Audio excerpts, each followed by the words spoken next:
بسم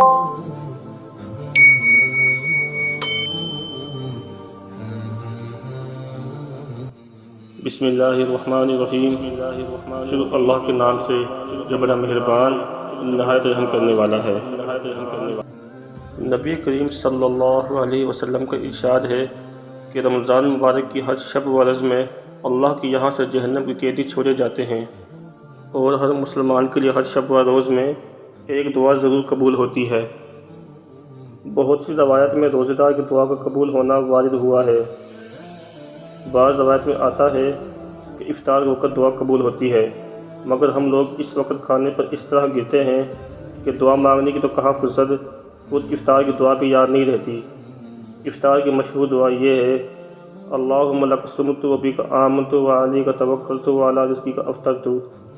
اے اللہ، تیرے ہی لیے روزہ رکھا اور تجھے پر ایمان لایا ہوں، اور تجھے پر بھروسہ ہے، تیرے ہی رزق سے افطار کرتا ہوں۔ حدیث کی کتابوں میں یہ دعا مختصر ملتی ہے۔ حضرت عبداللہ بن عمر بن عاص رضی اللہ تعالی عنہ افطار کے وقت یہ دعا کرتے تھے: اللہم انی اسألک برحمتک التی وسعت کل شیء ان تغفر لی۔ اے اللہ، تیری اس رحمت کے صدقے جو ہر چیز کو شامل ہے یہ مانگتا ہوں کہ تو میری مغفرت فرما دے۔ بعض کتب میں خود حضور صلی اللہ علیہ وسلم سے یہ دعا منقول ہے: یا واسع الفضل اغفر لی، اے وسیع عطا والے میری مغفرت فرما۔ اور بھی متعدد دعائیں روایت میں وارد ہوئی ہیں، مگر کسی دعا کی تخصیص نہیں۔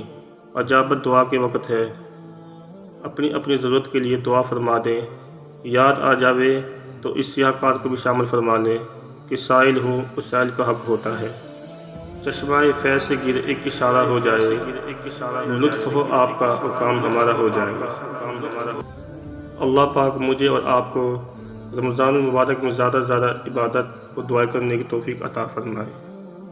ناظرین، اگر میری ویڈیو آپ کو پسند آئی ہو تو پلیز لائک، کمنٹس، سبسکرائب اور شیئر کرنا نہ بھولیے گا۔